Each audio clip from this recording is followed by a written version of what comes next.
आज मुझे बहुत गुस्सा आ रहा है। आज मैं किसी को नहीं छोड़ूंगा। अस्सलामुअलैकुम, उम्मीद है आप सब लोग खैरियत से होंगे। अरे डरो मत, आप लोगों को कुछ नहीं कहने वाला। बस ड्रामा के कुछ सीन्स देखकर मुझे बहुत गुस्सा आया हुआ है। Oh my God. क्योंकि जो भी सलाउद्दीन यूबी का ट्रू फैन है और उनकी रियल हिस्ट्री जानता है, वो ऐसे सीन्स बिल्कुल बर्दाश्त नहीं कर सकता। और शुक्र है अल्लाह का कि मैंने कमेंट्स में देखा कि बहुत से लोग मुझसे एग्री करते हैं और वो लोग इस तरह के सीन्स को बिल्कुल ड्रामा में नहीं देखना चाहते। लेकिन कुछ ऐसे लोग भी मिले जो ड्रामा में ऐसे लव सीन्स देखना पसंद करते हैं, तो रोस्टिंग तो बनती है। दिल गार्डन गार्डन हो रहा। इसलिए वीडियो को एंड तक देखना, क्योंकि इसमें उन्हीं सीन्स पर बात होगी जो सुल्तान सलाउद्दीन यूबी के नाम पर दिखाए गए, लेकिन असल में सिर्फ उनकी ही नहीं बल्कि हम सब मुसलमानों की इज्जत खराब की जा रही थी। और हाँ, जिनका दिल कमजोर है वो इस वीडियो को ना ही देखें तो बेहतर होगा, क्योंकि मेरा दिल तो बिल्कुल कमजोर नहीं है, इसलिए मैं सलाउद्दीन की इज्जत खराब होते देखकर बर्दाश्त नहीं कर सकता। और जो भी सच्चे मुसलमान है वो भी इंशाल्लाह मेरी बातों से एग्री करेंगे। और मुझे ये भी पता है उन लोगों का दिल कमजोर नहीं है कि वो इस वीडियो को ना देख सकें। और हाँ, और भी बहुत से सीन्स पर बात होगी, जैसे तोते वाला सीन, बाकरस किले में बेलियन और सलाउद्दीन की एंट्री, और भी बहुत कुछ। अगर वीडियो पसंद आए तो यार जल्दी से लाइक ठोको और सब्सक्राइब करना मत भूलना। तो चलो शुरू करते हैं। अभी मजा आएगा ना भिड़ो। ड्रामा शुरू होता है एक सीरियस और पावरफुल मोमेंट से। ग्यूम और बेलियन सलाउद्दीन के पास आते हैं मदद मांगने के लिए। फौरन अपने सोल्जर्स को भेजने के लिए तैयार हो जाते हैं। इस वक्त तो सभी मस्त चल रहा था, लेकिन थोड़ी देर बाद सलाउद्दीन खुद बाकरस जाने के लिए रेडी हो जाते हैं, सिर्फ लतीफ की प्रोटेक्शन के लिए। यहाँ तक भी सब कुछ ठीक चल रहा था। हम सबको लगा कि वाह, अब तो ट्विस्ट शुरू होगा। सुल्तान को बाकरस किले की तरफ भेजना एकदम धमाकेदार आइडिया था। इस मूव ने एपिसोड की एक्साइटमेंट को और भी बढ़ा दिया, लेकिन काश सब कुछ इसी तरह चलता रहता। फिर क्या था, स्क्रीन पर घुस आता है पापा की परी वाला सीन।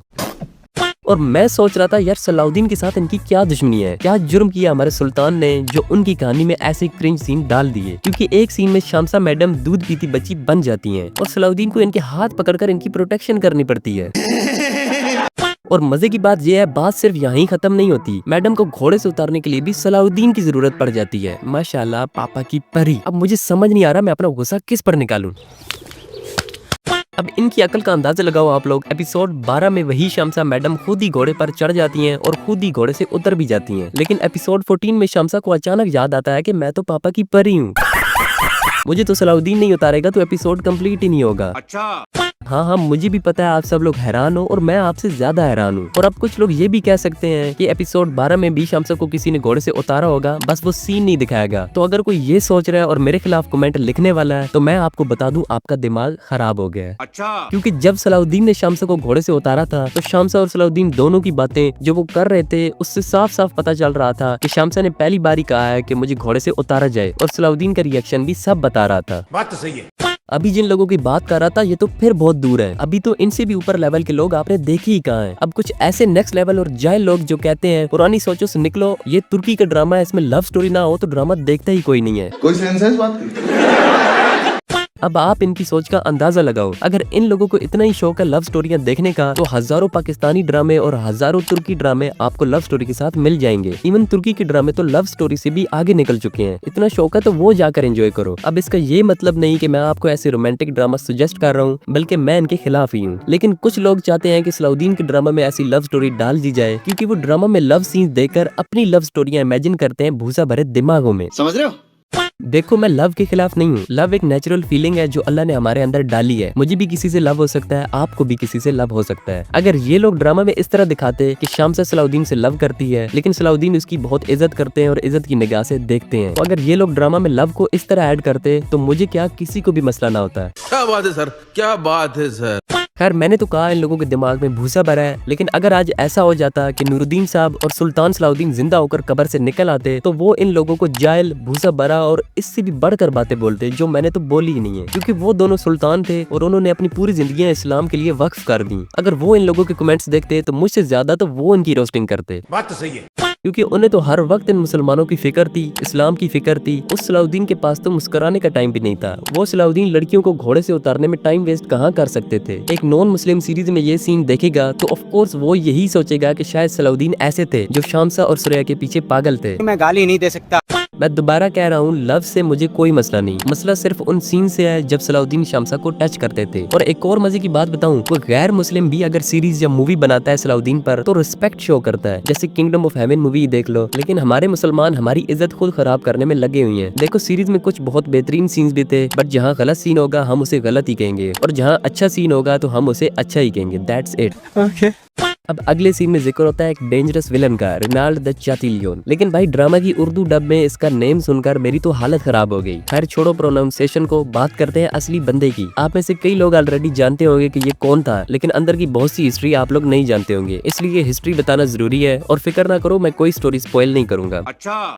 रेनाल्ड असल में मुस्लिम्स का सबसे बड़ा दुश्मन था। इसने महाराष्ट्र के इलाकों पे हमला किया और जानवर लूट लिए। और उस वक्त मजिदुद्दीन, जो नूरुद्दीन जंगी का ट्रस्टेड गवर्नर और कमांडर था, उसने रेनाल्ड को 1160 या 1161 के आसपास कैद कर लिया। फिर रेनाल्ड 16 साल हलब की जेल में मजे करता रहा, लेकिन 1176 में बैजेंटीन एम्परर ने एक बड़ी रैंसम अमाउंट देकर इसको आजाद करवाया और सोचा था शायद जेल के बाद इसको अकल आ गई होगी, लेकिन ये वापस आजादी मिलते ही मुस्लिम्स का दुश्मन बन गया। अब इतनी हिस्ट्री बताने के बाद मैं आगे रुकता हूँ, क्योंकि कुछ लोग बोलते हैं अरे भाई आप ड्रामा को स्पॉइल कर देते हो। वैसे अगर मैं अपना पर्सनल ओपिनियन बताऊं तो मुझे लगता है कि कोई इशू नहीं अगर आपको हिस्ट्री पता भी हो, क्योंकि सलाउद्दीन की हिस्ट्री दुनिया भर के हजारों लोग पहले से ही जानते थे। लेकिन फिर भी वो लोग ड्रामा देखते हैं कि ड्रामा में हिस्ट्री सही दिखाई जा रही है या गलत। लेकिन फिर भी कुछ लोगों के कहने पर मैंने डिसाइड किया जितना सीन ड्रामा में दिखाया जाएगा उतना ही मैं कवर करूंगा। बाकी हिस्टोरिकल स्टोरी उस कैरेक्टर की तब बताऊंगा जब वो सीन ड्रामा में आएगा। और ऑनेस्टली बताऊं, मुझे खुद भी सलाउद्दीन की हिस्ट्री काफी पहले से मालूम थी। किंगडम ऑफ हेवन मूवी भी देख रखी थी, फिर भी मैंने ये ड्रामा देखा, क्योंकि मजा यही देखने में आता है कि डायरेक्टर हिस्ट्री को कैसे ट्विस्ट करता है। तो आप सब लोग भी बताना, क्या आपको मेरा डिसीजन सही लगता है कि कैरेक्टर की हिस्ट्री उतनी ही बताऊं जितना सीन ड्रामा में दिखाया जा चुका हो, या जो भी आपकी राय है कमेंट्स में जरूर बताना। खैर फिर जो सीन देखकर सबसे ज्यादा मजा आया इस एपिसोड में वो था तोते वाला सीन। इस सीन में सलाउद्दीन के मासूम रिएक्शंस, शेरकू की गुस्से वाली हालत, शाहवार की हार्ट अटैक देने वाली हंसी और कारतगिन का सलाउद्दीन को बार बार तंग करना। अब बताओ मुझे और आप सबको हंसी ना आती तो ऐसा हो ही नहीं सकता था।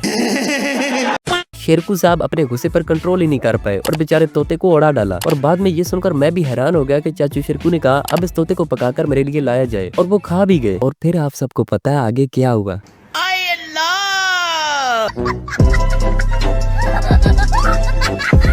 फिर यार एक और जिस चीज का मजा आया इस एपिसोड में वो थी मीठी मीठी रोस्टिंग। इस एपिसोड में तो बस हर कोई रोस्टिंग करने में ही लगा हुआ था। कभी यारुकी और महदूद की आपस में मीठी मीठी रोस्टिंग चल रही होती थी, कभी यारुकी और फातिमा खातून के बीच में। वैसे तो यारुकी और महदूद चाचा की बातें बड़ी कमाल थी, लेकिन जो मजा आया फातिमा खातून और यारुकी के सीन में वो अलग ही लेवल का था। और सच बताऊं यारुकी मेरा फेवरेट तो जरूर है, लेकिन भाई इस बंदे ने हर किसी से पंगा लिया हुआ है। सलाउद्दीन हो, महदूद हो, फातिमा खातून हो या शेरकू, किसी को नहीं छोड़ता। बस एक ही शख्स है जिनकी सबसे ज्यादा इज्जत करता है और वो है सुल्तान नूरुद्दीन। यारुकी को सबसे ही मसला है, लेकिन जहाँ सुल्तान नूरुद्दीन का हुक्म मिल जाए बंदा दुश्मन का भी दोस्त बन जाता है। हमारे यहाँ ऐसा ही होता है।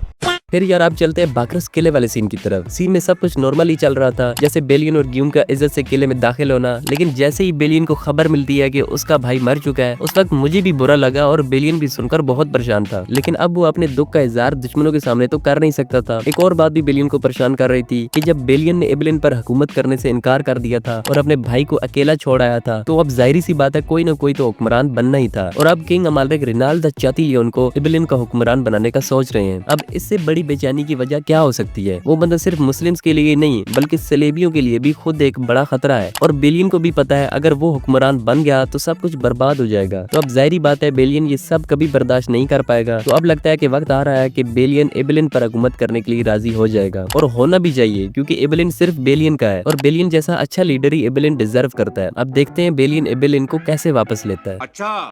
बाकी इस सीन में एक चीज मुझे समझ नहीं आई, जब बेलियन और ग्यूम की कोई खबर नहीं आई और फिर सलाउद्दीन और बेलियन दोनों किले से सोना भी निकाल लाते हैं, लेकिन जैसे ही यारुकी के सिपाहियों ने देखा कि सलाउद्दीन अंदर है तो उन्होंने हमला रोक दिया। ये मुझे थोड़ा अजीब लगा। सलाउद्दीन तो उनके अपने अमीर थे, उन्हें बस इतना कह देते कि हमारे साथ जंग में शामिल हो जाओ और किला फतह करने में हमारी मदद करो, तो किला कब का फतह भी हो जाता। लेकिन यहाँ महदूद का फैसला मुझे बिल्कुल पसंद नहीं आया। कौन सा महदूद चाचा ने तोपों की बारिश करनी थी कि सलाउद्दीन की जान को खतरा था, सीधा फौज के साथ ही तो चढ़ाई करनी थी। और फिर फौज को पता भी था कि सलाउद्दीन कौन है, तो फिर क्या मसला था। बाकी इसमें यारुकी की प्लानिंग तो बिल्कुल ठीक थी, बंदा वैसे भी बड़ा ब्रेव है और फतह कर भी लेता किला, लेकिन फिर भी किला फतह नहीं हो सका और सारी बात फिर सलाउद्दीन पर डाल दी गई। आप अंदर थे तो हम किला फतह नहीं कर पाए। हाँ ये कर लो पहले।